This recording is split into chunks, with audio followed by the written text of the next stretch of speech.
Mr. Spaceship by Philip K. Dick.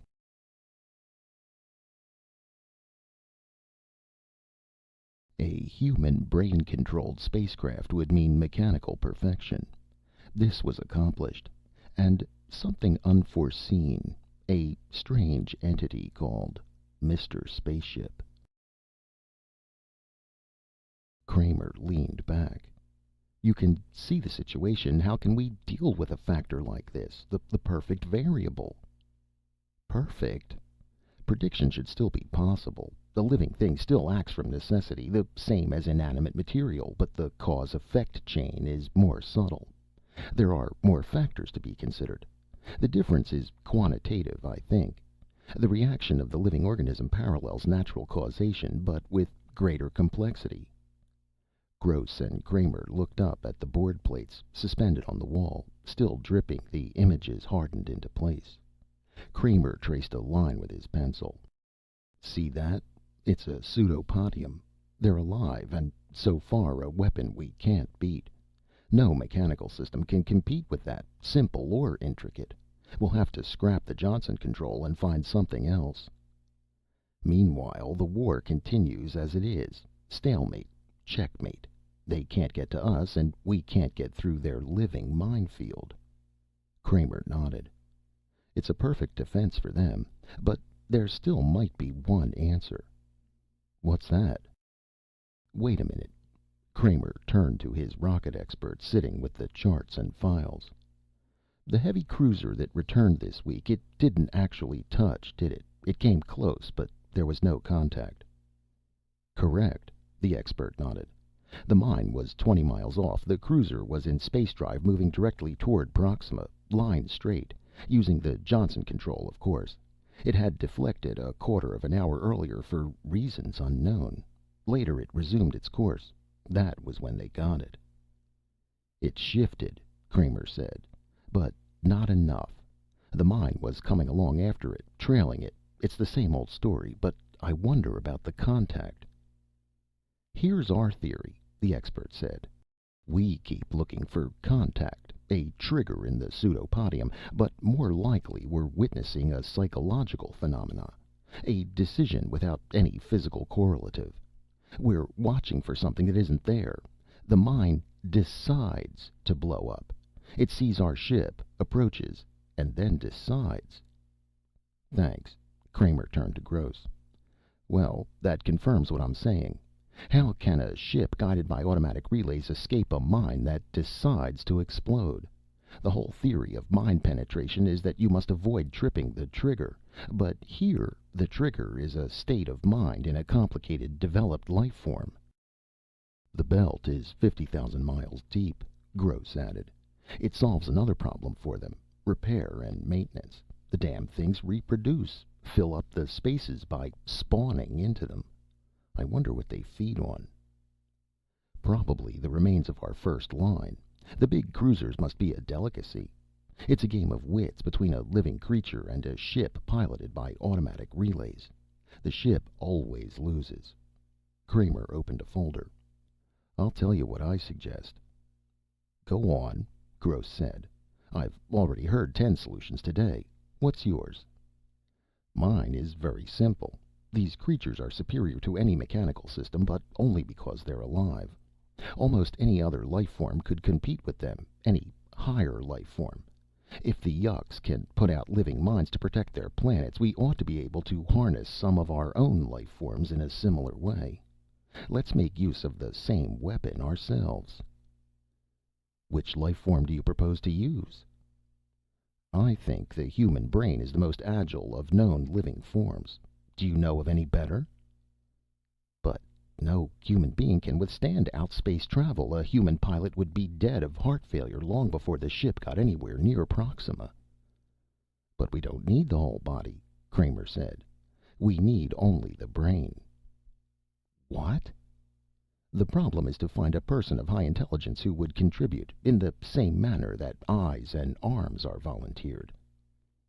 But a brain? Technically, it could be done. Brains have been transferred several times when body destruction made it necessary. Of course, to a spaceship, a heavy outspace cruiser instead of an artificial body. That's new." The room was silent. "It's quite an idea," Gross said slowly, his heavy square face twisted. "But even supposing it might work, the big question is, whose brain?" It was all very confusing. The reasons for the war, the nature of the enemy. The Yukone had been contacted on one of the outlying planets of Proxima Centauri. At the approach of the Terran ship, a host of dark, slim pencils had lifted abruptly and shot off into the distance. The first real encounter came between three of the Yuk pencils and a single exploration ship from Terra. No Terran survived. After that, it was all-out war with no holds barred. Both sides feverishly constructed defense rings around their systems. Of the two, the Yukone belt was the better. The ring around Proxima was a living ring, superior to anything Terra could throw against it. The standard equipment by which Terran ships were guided in outspace, the Johnson control, was not adequate. Something more was needed. Automatic relays were not good enough. Not good at all, Kramer thought to himself as he stood looking down the hillside at the work going on below him. A warm wind blew along the hill, rustling the weeds and grass. At the bottom, in the valley, the mechanics had almost finished. The last elements of the reflex system had been removed from the ship and crated up. All that was needed now was the new core, the new central key that would take the place of the mechanical system. A human brain. The brain of an intelligent, wary human being. But would the human being part with it? That was the problem. Kramer turned. Two people were approaching him along the road. A man and a woman. The man was Gross, expressionless, heavy-set, walking with dignity. The woman was... He stared in surprise and growing annoyance. It was Dolores, his wife. Since they'd separated, he had seen little of her. "Kramer," Gross said, "look who I ran into. Come back down with us. We're going into town." "Hello, Phil," Dolores said. "Well, aren't you glad to see me?"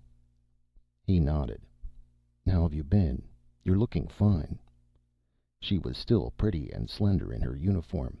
The blue-gray of Internal Security, Gross Organization. "Thanks," she smiled. "You seem to be doing all right, too. Commander Gross tells me that you're responsible for this project. Operation Head, as they call it. Whose head have you decided on?" "That's the problem." Kramer lit a cigarette. "This ship is to be equipped with a human brain instead of the Johnson system.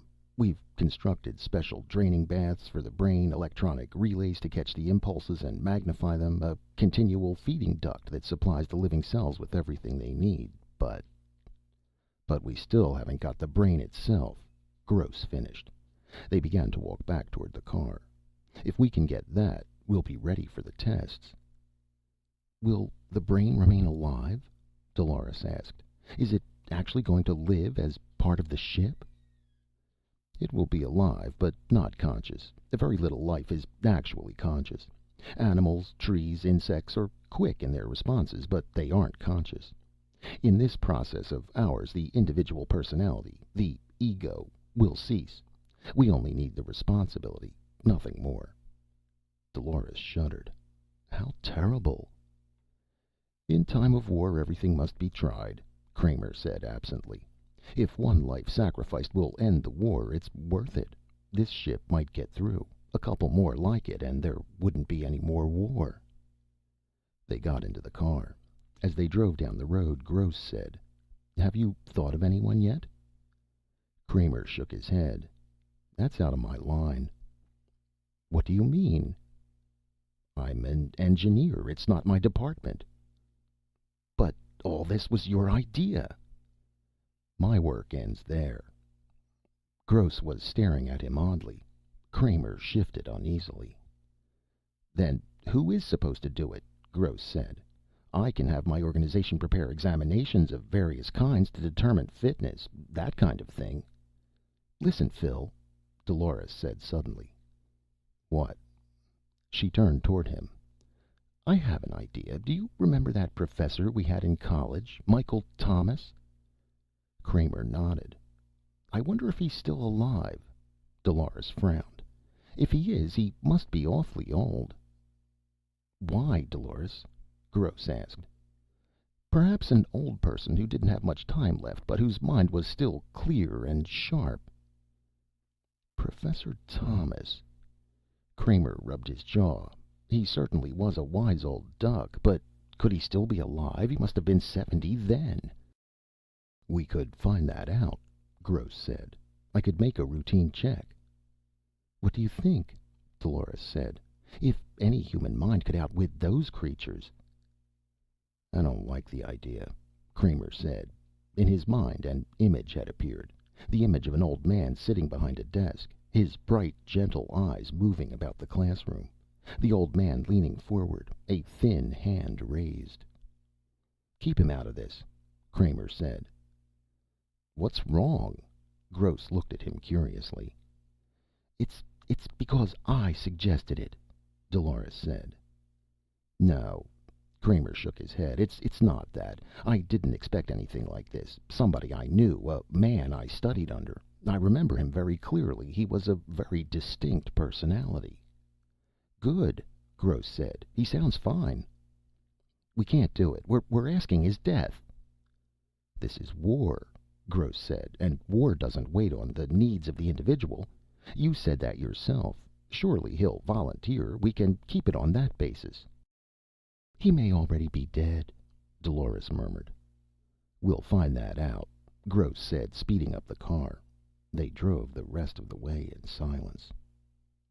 For a long time the two of them stood studying the small wood house, overgrown with ivy, set back on the lot behind an enormous oak. The little town was silent and sleepy. Once in a while a car moved slowly along the distant highway, but that was all. "This is the place," Gross said to Kramer. He folded his arms. "Quite a quaint little house." Kramer said nothing. The two security agents behind them were expressionless. Gross started toward the gate. "Let's go. According to the check, he's still alive, but very sick. His mind is agile, however. That seems to be certain. It's said he doesn't leave the house. A woman takes care of his needs. He's very frail." They went down the stone walk and up onto the porch. Gross rang the bell. They waited. After a time they heard slow footsteps. The door opened. An elderly woman in a shapeless wrapper studied them impassively. "Security," Gross said, showing his card. "We wish to see Professor Thomas." "Why?" "Government business." He glanced at Kramer. Kramer stepped forward. "I was a pupil of the professor's," he said. "I'm sure he won't mind seeing us." The woman hesitated uncertainly. Gross stepped into the doorway. "All right, Mother. This is wartime. We can't stand out here." The two security agents followed him, and Kramer came reluctantly behind, closing the door. Gross stalked down the hall until he came to an open door. He stopped, looking in. Kramer could see the white corner of a bed, a wooden post, and the edge of a dresser. He joined Gross. In the dark room a withered old man lay propped up on endless pillows. At first it seemed as if he were asleep. There was no motion or sign of life. But after a time Kramer saw with a faint shock that the old man was watching them intently, his eyes fixed on them, unmoving, unwinking. "Professor Thomas," Gross said, "I'm Commander Gross of Security. This man with me is perhaps known to you." The faded eyes fixed on Kramer. "I know him. Philip Kramer. You've grown heavier, boy." The voice was feeble, the rustle of dry ashes. "Is it true you're married now?" "Yes. I married Dolores French. You remember her." Kramer came toward the bed. "But we're separated. It didn't work out very well. Our careers." "What we came here about, Professor," Gross began, but Kramer cut him off with an impatient wave. "Let me talk. Can't you and your men get out of here long enough to let me talk to him?" Gross swallowed. "All right, Kramer." He nodded to the two men. The three of them left the room, going out into the hall and closing the door after them. The old man in the bed watched Kramer silently. "I don't think much of him," he said at last. I've seen his type before. What's he want?" "Nothing. He just came along. Can I sit down?" Kramer found a stiff, upright chair beside the bed. "If I'm bothering you—" "No. I'm glad to see you again, Philip, after so long. I'm sorry your marriage didn't work out." "How have you been?" "I've been very ill. I'm afraid that my moment on the world stage has almost ended." The ancient eyes studied the younger man reflectively. "You look as if you've been doing well. Like everyone else, I thought highly of you. You've gone to the top in this society." Kramer smiled. Then he became serious. "Professor, there's a project we're working on that I want to talk to you about. It's the first ray of hope we've had in this whole war. If it works, we may be able to crack the Yuk defenses, get some ships into their system. If we can do that, the war might be brought to an end." "Go on. Tell me about it if you wish."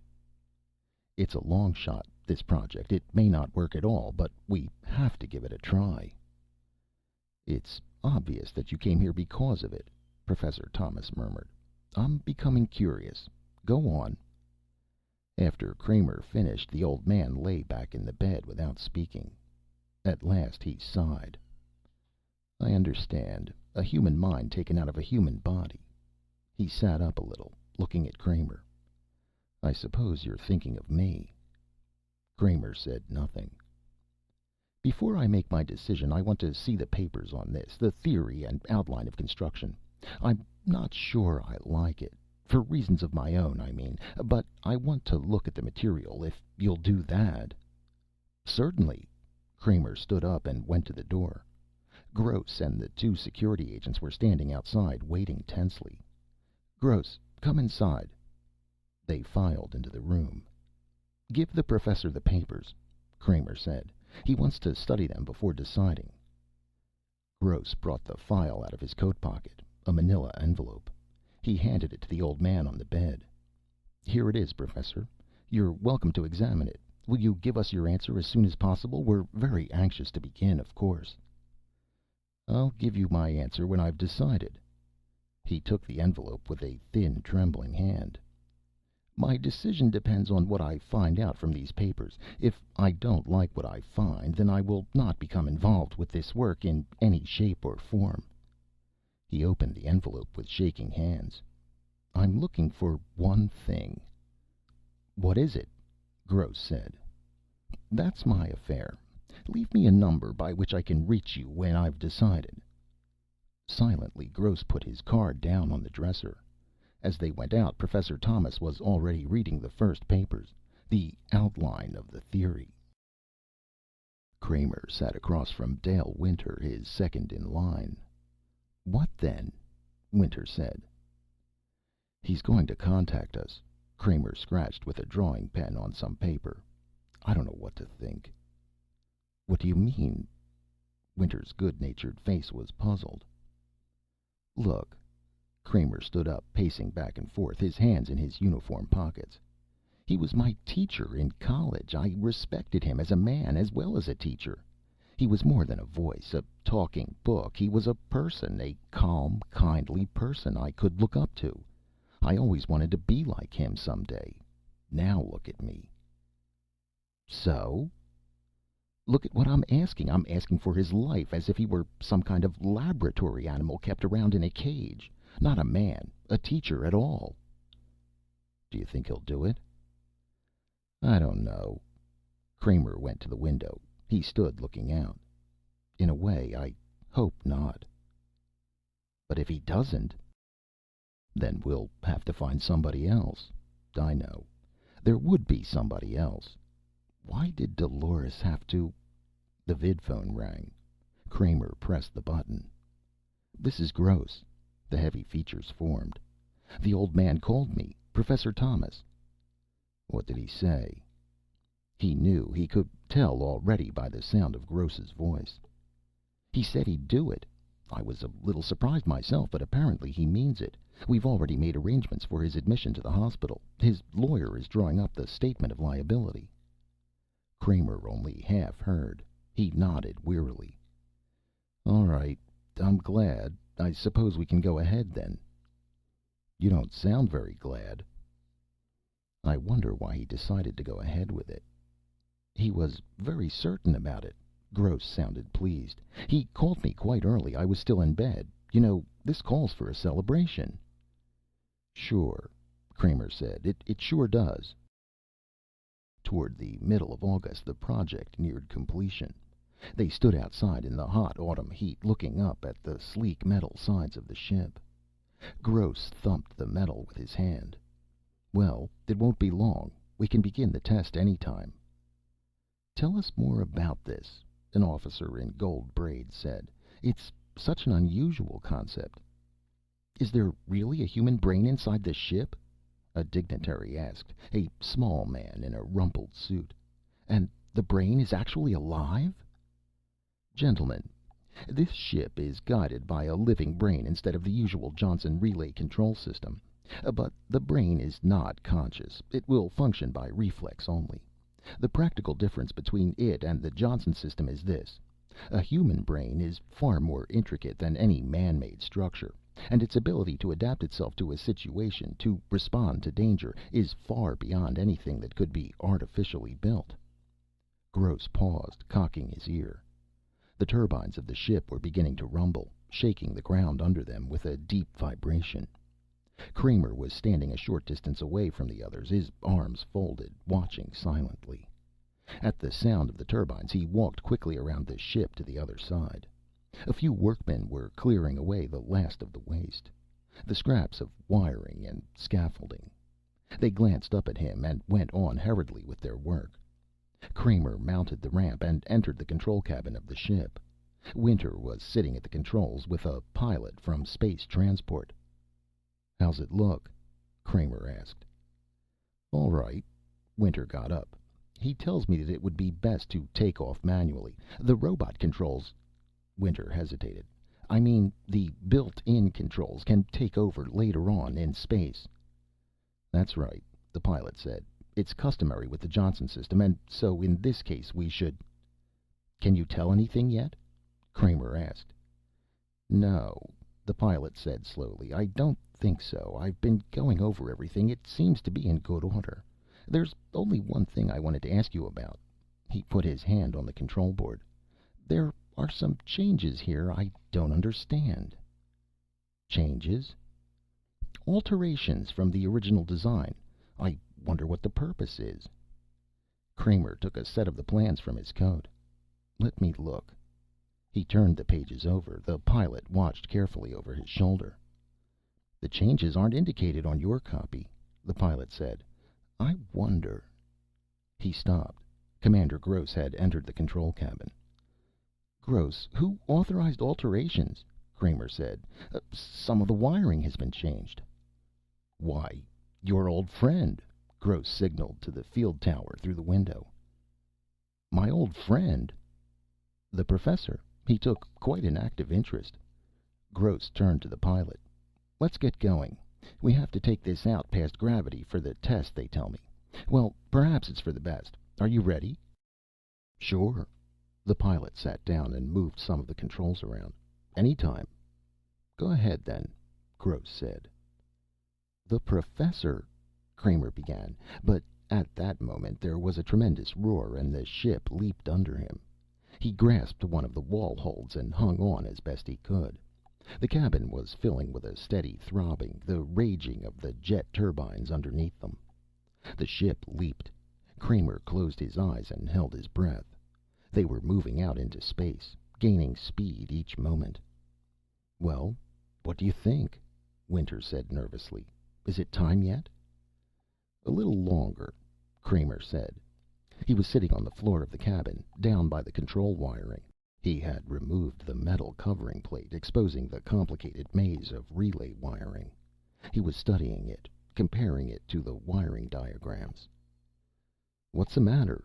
Gross said. "These changes, I can't figure out what they're for. The only pattern I can make out is that for some reason—" "Let me look," the pilot said. He squatted down beside Kramer. "You were saying?" "See this lead here? Originally it was switch controlled.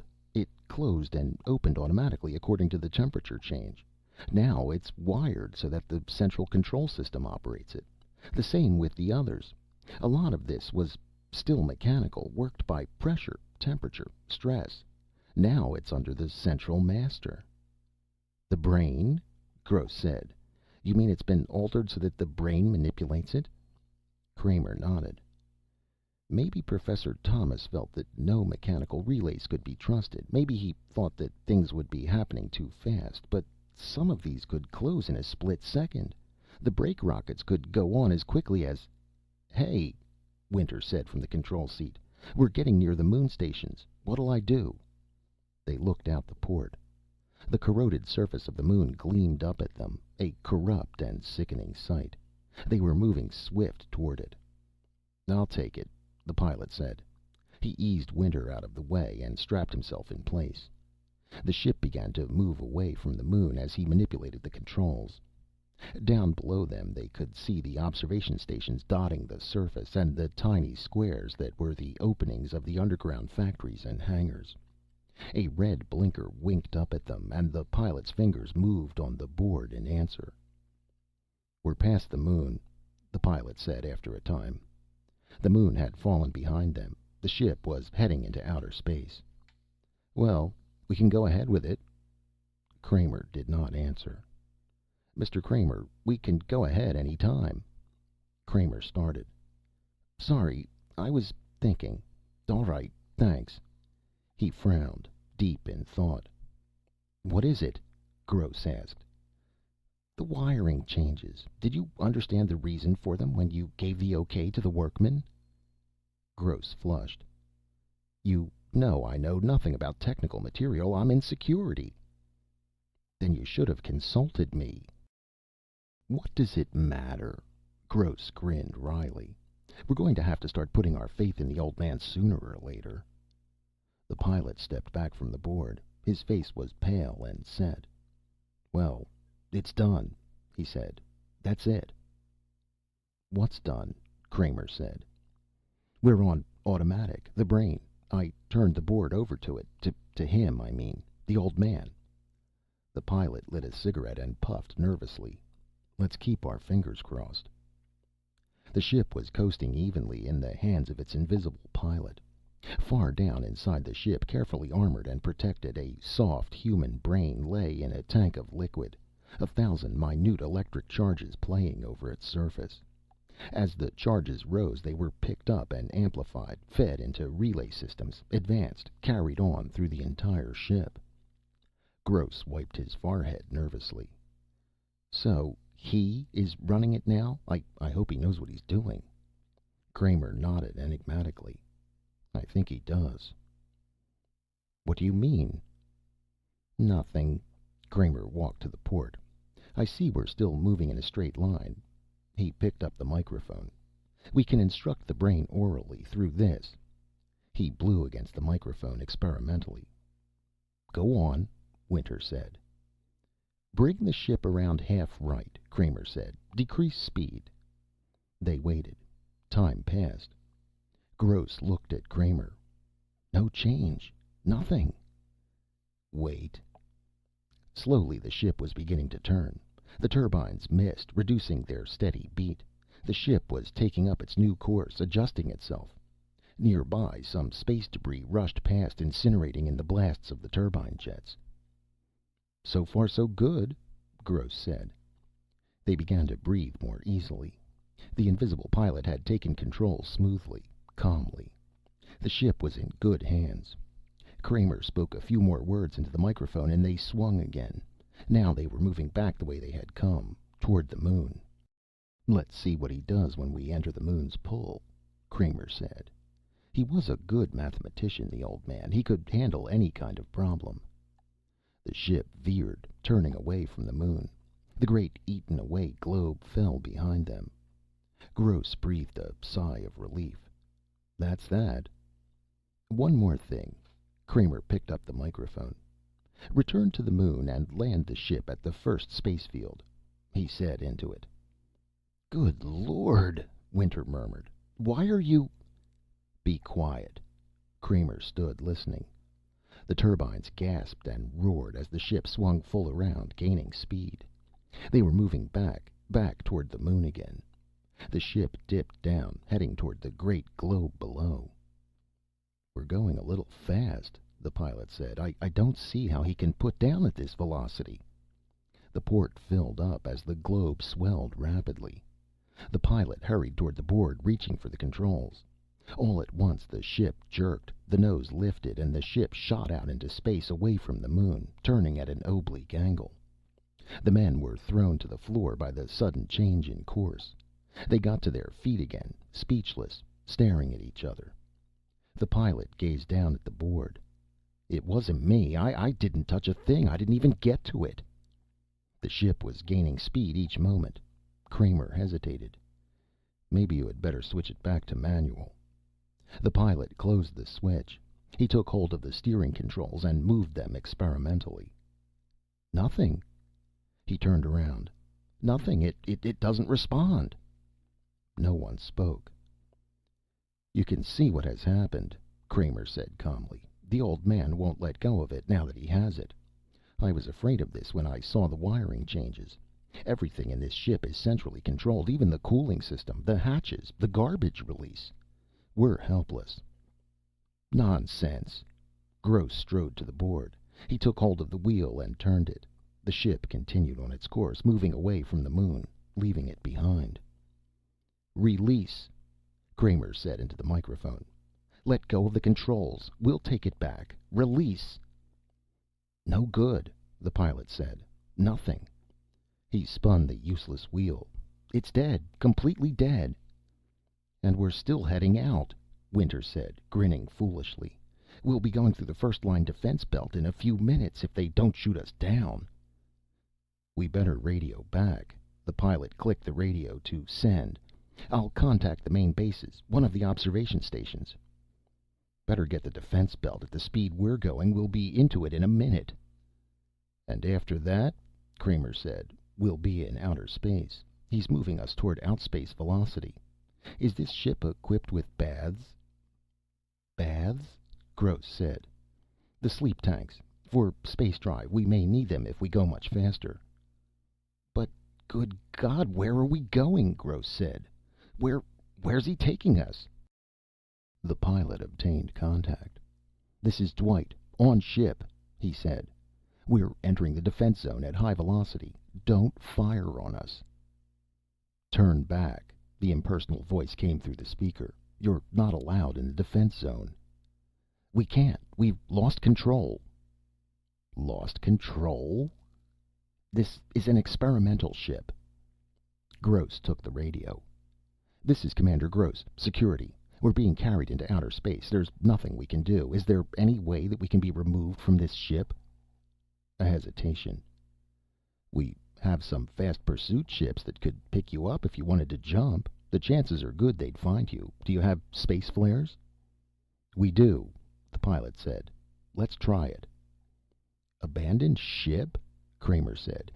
If we leave now, we'll never see it again." "What else can we do? We're gaining speed all the time. Do you propose that we stay here?" "No." Kramer shook his head. "Damn it. There ought to be a better solution." "Could you contact him?" Winter asked. "The old man. Try to reason with him." "It's worth a chance," Gross said. "Try it." "All right." Kramer took the microphone. He paused a moment. "Listen. Can you hear me? This is Philip Kramer. Can you hear me, Professor? Can you hear me? I want you to release the controls." There was silence. "This is Kramer, Professor. Can you hear me? Do you remember who I am? Do you understand who this is?" Above the control panel, the wall speaker made a sound, a sputtering static. They looked up. "Can you hear me, Professor? This is Philip Kramer. I want you to give the ship back to us. If you can hear me, release the controls. Let go, Professor. Let go." Static. A rushing sound like the wind. They gazed at each other. There was silence for a moment. "It's a waste of time," Gross said. "No. Listen." The sputter came again. Then, mixed with the sputter, almost lost in it, a voice came, toneless, without inflection, a mechanical, lifeless voice from the metal speaker in the wall above their heads. "Is it you, Philip? I can't make you out. Darkness. Who's there with you?" "It's me, Kramer." His fingers tightened against the microphone handle. You must release the controls, Professor. We have to get back to Terra. You must." Silence. Then the faint, faltering voice came again, a little stronger than before. "Kramer, everything so strange. I was right, though. Consciousness, result of thinking. Necessary result. Cognito ergo sum. Retain conceptual ability. Can you hear me?" "Yes, Professor." "I altered the wiring control. I was fairly certain. I wonder if I can do it. Try." Suddenly the air conditioning snapped into operation. It snapped abruptly off again. Down the corridor a door slammed. Something thudded. The men stood listening. Sounds came from all sides of them. Switches shutting, opening. The lights blinked off. They were in darkness. The lights came back on, and at the same time the heating coils dimmed and faded.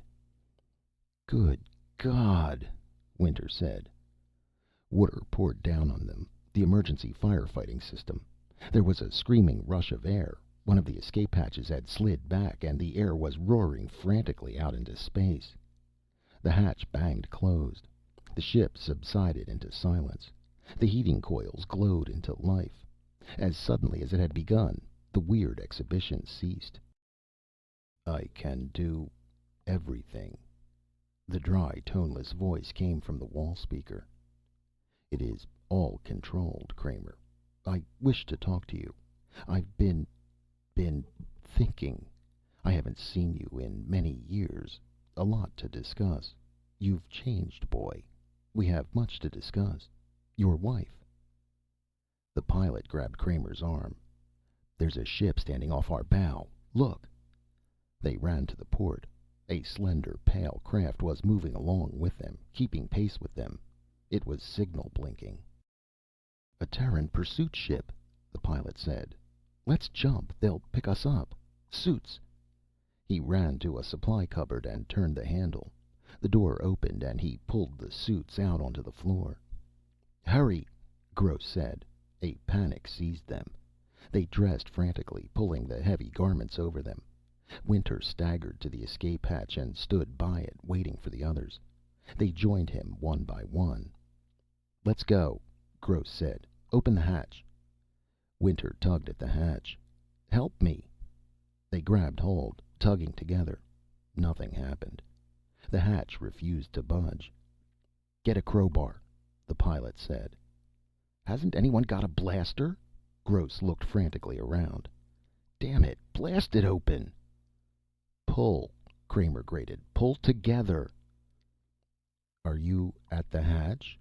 The toneless voice came, drifting and eddying through the corridors of the ship. They looked up, staring about them. "I sense something nearby, outside. A ship? You are leaving? All of you? Kramer, you are leaving too? Very unfortunate. I had hoped we could talk. Perhaps at some other time you might be induced to remain." "Open the hatch," Kramer said, staring up at the impersonal walls of the ship. "For God's sake, open it!" There was silence, an endless pause. Then, very slowly, the hatch slid back. The air screamed out, rushing past them into space. One by one they leaped, one after the other, propelled away by the repulsive material of the suits. A few minutes later they were being hauled aboard the pursuit ship. As the last one of them was lifted through the port, their own ship pointed itself suddenly upward and shot off at tremendous speed. It disappeared. Kramer removed his helmet, gasping. Two sailors held onto him and began to wrap him in blankets. Gross sipped a mug of coffee, shivering. "It's gone," Kramer murmured. "I'll have an alarm sent out," Gross said. "What's happened to your ship?" a sailor asked curiously. "It sure took off in a hurry. Who's on it?" "We'll have to have it destroyed," Gross went on, his face grim. "It's got to be destroyed. There's no telling what he has in mind. Gross sat down weakly on a metal bench. What a close call for us. We were so damn trusting. What could he be planning? Kramer said, half to himself. It doesn't make sense. I don't get it. As the ship sped back toward the moon base, they sat around the table in the dining room, sipping hot coffee and thinking, not saying very much. Look here, Gross said at last. What kind of a man was Professor Thomas? What do you remember about him? Kramer put his coffee mug down. It was 10 years ago. I don't remember much. It's vague. He let his mind run back over the years. He and Dolores had been at Hunt College together, in physics and the life sciences. The college was small and set back away from the momentum of modern life. He had gone there because it was his hometown, and his father had gone there before him. Professor Thomas had been at the college a long time, as long as anyone could remember.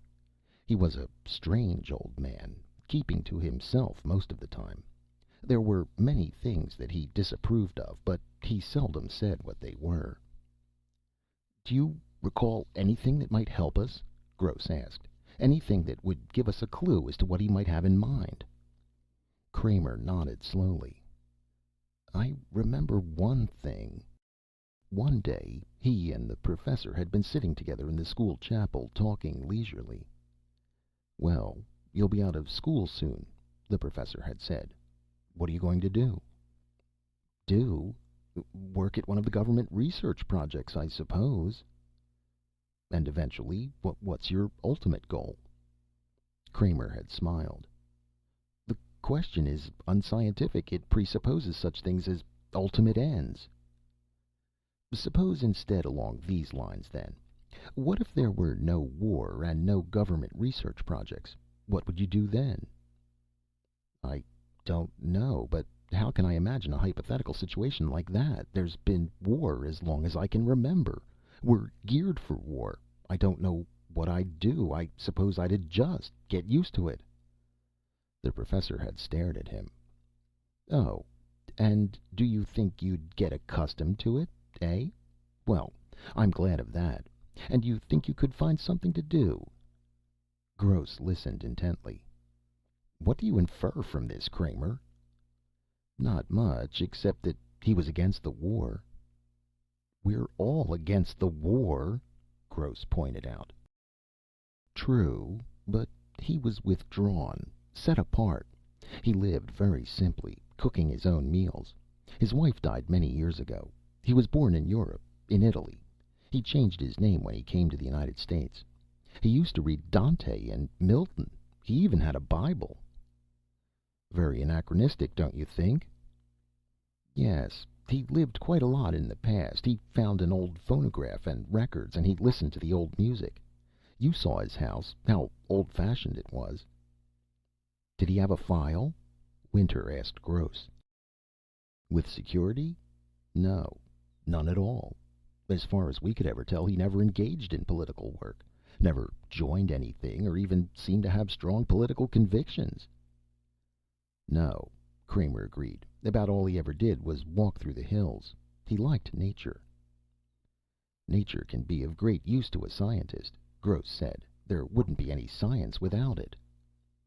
Kramer, what do you think his plan is? Taking control of the ship and disappearing, Winter said. Maybe the transfer made him insane, the pilot said. Maybe there's no plan, nothing rational at all. But he had the ship rewired, and he had made sure that he would retain consciousness and memory before he even agreed to the operation. He must have had something planned from the start. But what? Perhaps he just wanted to stay alive longer, Kramer said. He was old and about to die. Or what? Nothing. Kramer stood up. I think as soon as we get to the moon base, I'll make a vid call to Earth. I want to talk to somebody about this. Who's that? Gross asked. Dolores. Maybe she remembers something. That's a good idea, Gross said. Where are you calling from? Dolores asked when he succeeded in reaching her. From the moon base. All kinds of rumors are running around. Why didn't the ship come back? What's happened?" "I'm afraid he ran off with it." "He?" "The old man, Professor Thomas." Kramer explained what had happened. Dolores listened intently. "How strange. And you think he planned it all in advance from the start?" "I'm certain. He asked for the plans of construction and the theoretical diagrams at once." "But why? What for?" "I don't know. Look, Dolores, what do you remember about him? Is there anything that might give a clue to all this?" "Like what?" "I don't know. That's the trouble." On the vidscreen, Dolores knitted her brow. "I remember he raised chickens in his backyard, and once he had a goat." She smiled. "Do you remember the day the goat got loose and wandered down the main street of town? Nobody could figure out where it came from." "Anything else?" "No." He watched her, struggling, trying to remember. "He wanted to have a farm sometime, I know." "All right, thanks." Kramer touched the switch. "When I get back to Terra, maybe I'll stop and see you." "Let me know how it works out." He cut the line and the picture dimmed and faded. He walked slowly back to where Gross and some officers of the military were sitting at a chart table talking. "Any luck?" Gross said, looking up. "No. All she remembers is that he kept a goat." "Come over and look at this detail chart." Gross motioned him around to his side. "Watch." Kramer saw the record tabs moving furiously, little white dots racing back and forth. "What's happening?" he asked. "A squadron outside the defense zone has finally managed to contact the ship. They're maneuvering now for position. Watch." The white counters were forming a barrel formation around a black dot that was moving steadily across the board, away from the central position. As they watched, the white dots constricted around it. "They're ready to open fire," a technician at the board said. "Commander, what shall we tell them to do?" Gross hesitated. "I hate to be the one who makes the decision, when it comes right down to it." "It's not just a ship," Kramer said. "It's a man, a living person. A human being is up there, moving through space. I wish we knew what But the order has to be given. We can't take any chances. Suppose he went over to them, to the Yuks." Kramer's jaw dropped. "My God, he wouldn't do that." "Are you sure? Do you know what he'll do?" "He wouldn't do that." Gross turned to the technician. "Tell them to go ahead." "I'm sorry, sir, but now the ship has gotten away. Look down at the board." Gross stared down, Kramer over his shoulder. The black dot had slipped through the white dots and had moved off at an abrupt angle. The white dots were broken up, dispersing in confusion. "He's an unusual strategist," one of the officers said. "He traced the line. It's an ancient maneuver, an old Prussian device, but it worked." The white dots were turning back. "Too many Yuk ships out that far," Gross said. "Well, that's what you get when you don't act quickly." He looked up coldly at Kramer. "We should have done it when we had him. Look at him go."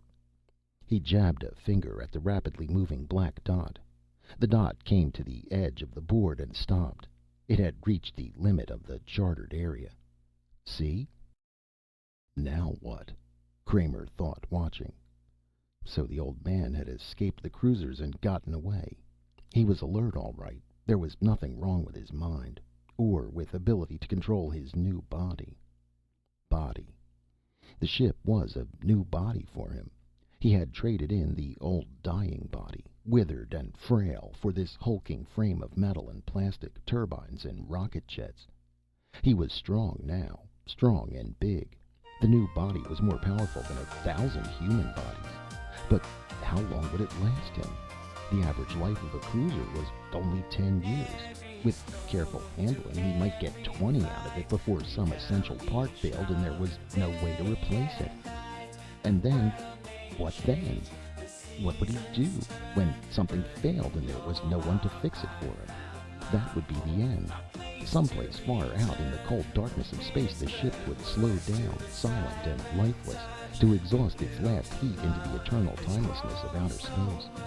Or perhaps it would crash on some barren asteroid, burst into a million fragments. It was only a question of time. Your wife didn't remember anything? Gross said. I told you only that he kept a goat once. A hell of a lot of help that is. Kramer shrugged. It's not my fault.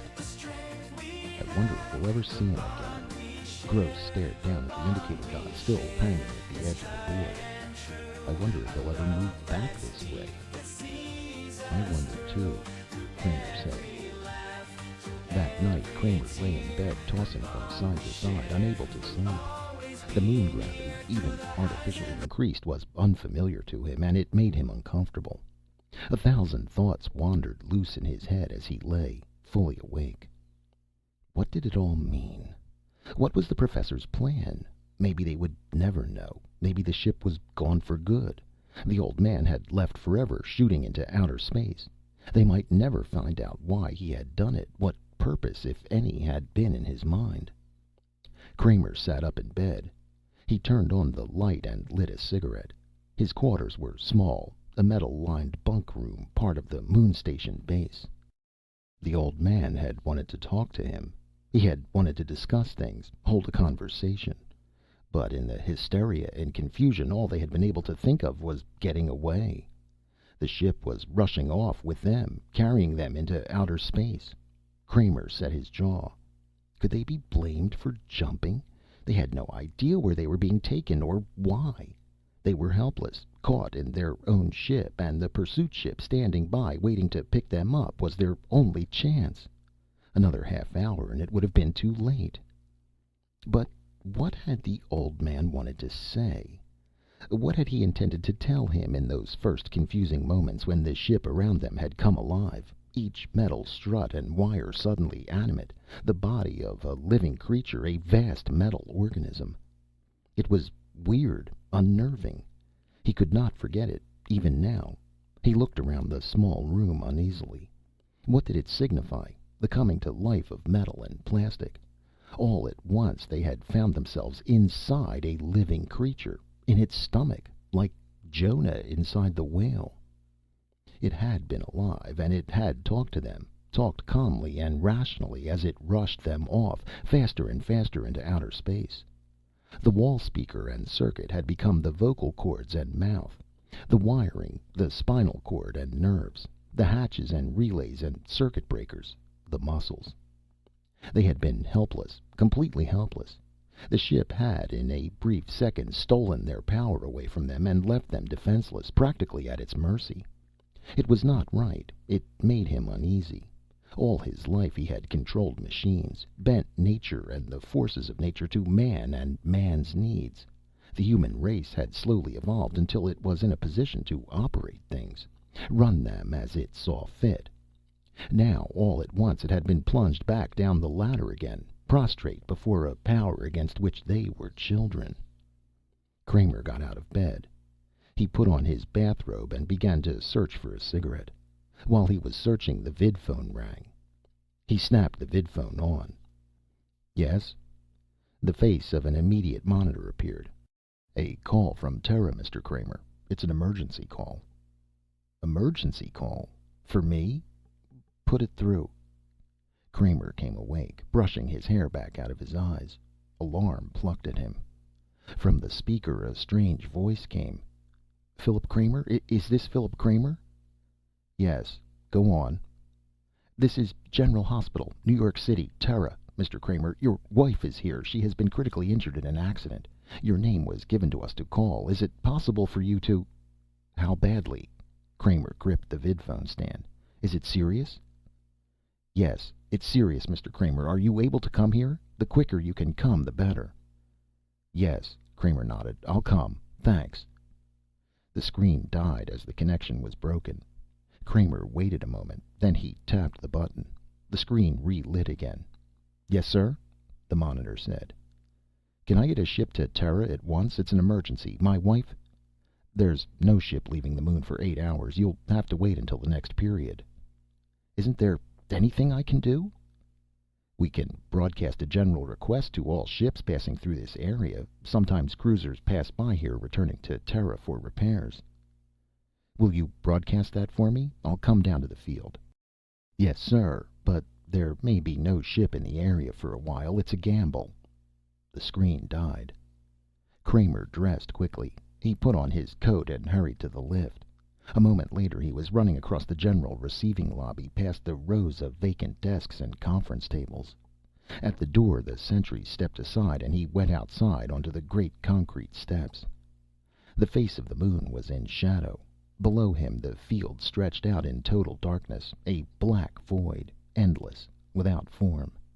He made his way carefully down the steps and along the ramp along the side of the field to the control tower. A faint row of red lights showed him the way. Two soldiers challenged him at the foot of the tower, standing in the shadows, their guns ready. "Kramer?" "Yes."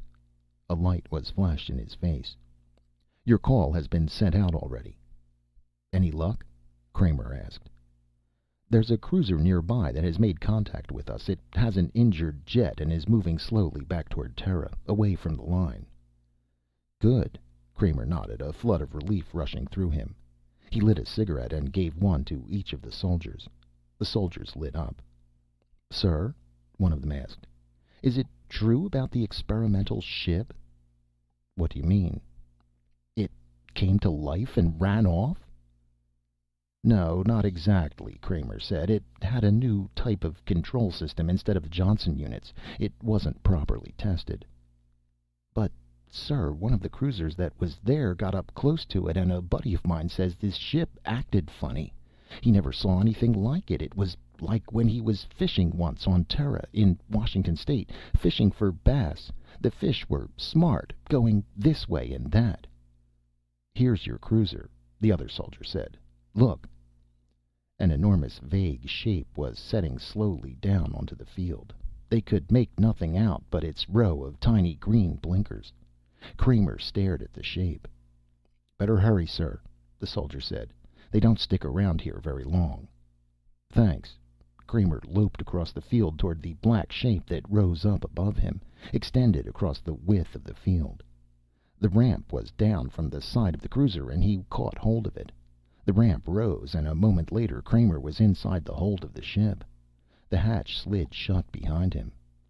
As he made his way up the stairs to the main deck, the turbines roared up from the moon, out into space. Kramer opened the door to the main deck. He stopped suddenly, staring around him in surprise. There was nobody in sight. The ship was deserted. "Good God," he said, realization sweeping over him, numbing him. He sat down on a bench, his head swimming. "Good God." The ship roared out into space, leaving the moon and Terra farther behind each moment. And there was nothing he could do. "So it was you who put the call through," he said at last. "It was you who called me on the vidphone, not any hospital on Terra. It was all part of the plan." He looked up and around him. "And Dolores is really—" "Your wife is fine," the wall speaker above him said tonelessly. "It was a fraud. I am sorry to trick you that way, Philip, but it was all I could think of. Another day and you would have been back on Terra. I don't want to remain in this area any longer than necessary. They have been so certain of finding me out in deep space that I have been able to stay here without too much danger. But even the purloined letter was found eventually." Kramer smoked his cigarette nervously. "What are you going to do? Where are we going?" "First, I want to talk to you. I have many things to discuss. I was very disappointed when you left me, along with the others. I had hoped that you would remain." The dry voice chuckled. "Remember how we used to talk in the old days, you and I? That was a long time ago." The ship was gaining speed. It plunged through space at tremendous speed, rushing through the last of the defense zone and out beyond.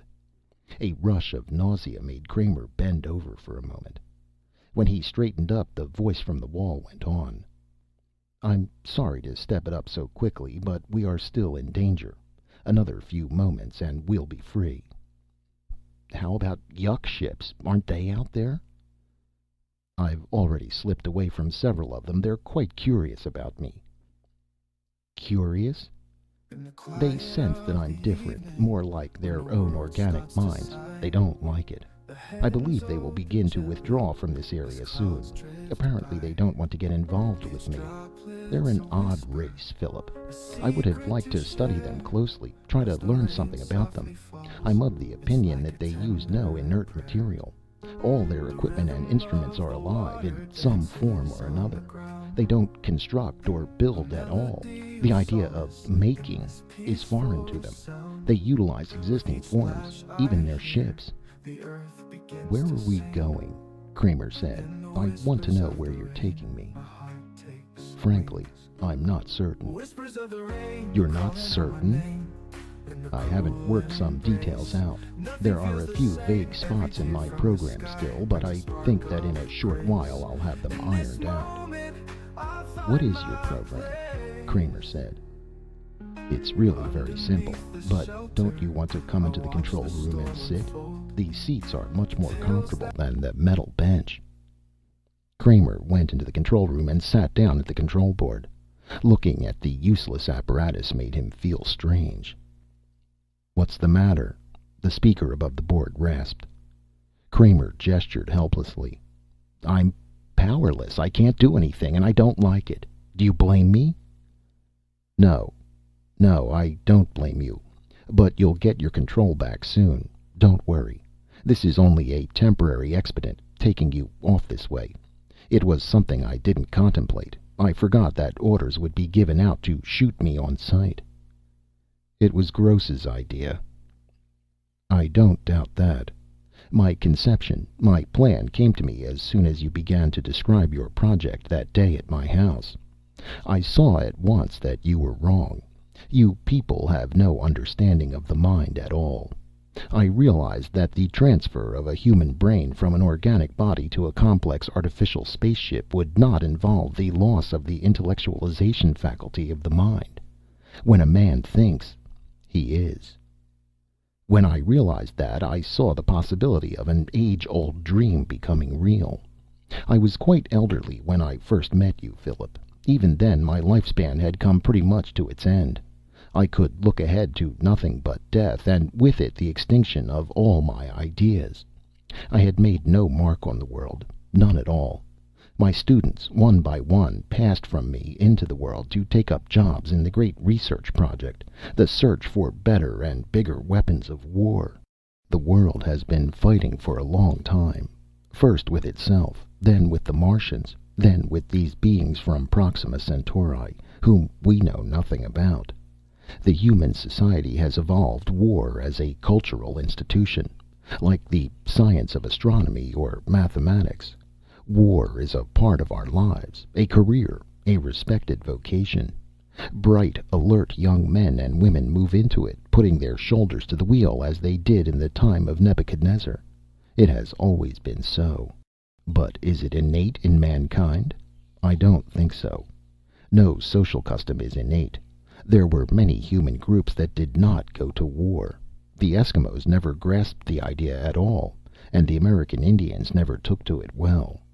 But these dissenters were wiped out, and a cultural pattern was established that became the standard for the whole planet. Now it has become ingrained in us. But if someplace along the line some other way of settling problems had arisen and taken hold, something different than the massing of men and materials to... What's your plan? Kramer said. I know the theory. It was part of one of your lectures. Yes. Buried in a lecture on plant selection, as I recall. When you came to me with this proposition, I realized that perhaps my conception could be brought to life after all. If my theory were right that war is only a habit, not an instinct, a society built up apart from Terra with a minimum of cultural roots might develop differently. If it failed to absorb our outlook, if it could start out on another foot, it might not arrive at the same point to which we have come, a dead end, with nothing but greater and greater wars in sight, until nothing is left but ruin and destruction everywhere. Of course, there would have to be a watcher to guide the experiment at first. A crisis would undoubtedly come very quickly, probably in the second generation. Cain would arise almost at once. You see, Kramer, I estimate that if I remain at rest most of the time on some small planet or moon, I may be able to keep functioning for almost 100 years. That would be time enough, sufficient to see the direction of the new colony. After that, well, after that it would be up to the colony itself. Which is just as well, of course. Man must take control eventually on his own. 100 years, and after that they will have control of their own destiny. Perhaps I am wrong. Perhaps war is more than a habit. Perhaps it is a law of the universe that things can only survive as groups by group violence. But I'm going ahead and taking the chance that it is only habit, that I'm right, that war is something we're so accustomed to that we don't realize it is a very unnatural thing. Now, as to the place. I'm still a little vague about that. We must find the place still. That's what we're doing now. You and I are going to inspect a few systems off the beaten path. Planets where the trading prospects are low enough to keep Terran ships away. I know of one planet that might be a good place. It was reported by the Fairchild expedition in their original manual. We may look into that for a start. The ship was silent. Kramer sat for a time, staring down at the metal floor under him. The floor throbbed dully with the motion of the turbines. At last he looked up. You might be right. Maybe our outlook is only habit. Kramer got to his feet. But I wonder if something has occurred to you. What is that? If it's such a deeply ingrained habit going back thousands of years, how are you going to get your colonists to make the break, leave Terra and Terran customs? How about this generation, the first ones, the people who found the colony? I think you're right in that the next generation would be free of all this if there were an... He grinned. An old man above to teach them something else instead. Kramer looked up at the wall speaker. How are you going to get the people to leave Terra and come with you if, by your own theory, this generation can't be saved? It all has to start with the next. The wall speaker was silent. Then it made a sound, the faint, dry chuckle. I'm surprised at you, Philip. Settlers can be found. We won't need many, just a few. The speaker chuckled again. I'll acquaint you with my solution. At the far end of the corridor, a door slid open. There was a sound, a hesitant sound. Kramer turned. Dolores? Dolores Kramer stood uncertainly looking into the control room. She blinked in amazement. Phil, what are you doing here? What's going on? They stared at each other. What's happening? Dolores said. I received a vid call that you had been hurt in a lunar explosion. The wall speaker rasped into life. You see, Philip, that problem is already solved. We don't really need so many people. Even a single couple might do. Kramer nodded slowly. I see, he murmured thickly. Just one couple, one man and woman. They might make it all right if there were someone to watch and see that things went on as they should. There will be quite a few things I can help you with, Philip. Quite a few. We'll get along very well, I think. Kramer grinned wryly. You could even help us name the animals, he said. I understand that's the first step.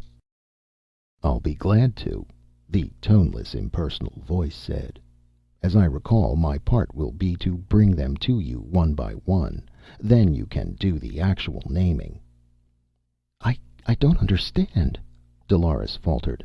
What does he mean, Phil? Naming animals? What kind of animals? Where are we going? Kramer walked slowly over to the port and stood staring silently out, his arms folded.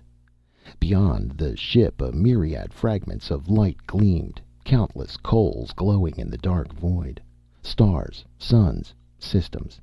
Endless without number. A universe of worlds, an infinity of planets waiting for them, gleaming and winking from the darkness. He turned back, away from the port. Where are we going? He smiled at his wife, standing nervous and frightened, her large eyes full of alarm. I don't know where we're going, he said, but somehow that doesn't seem too important right now.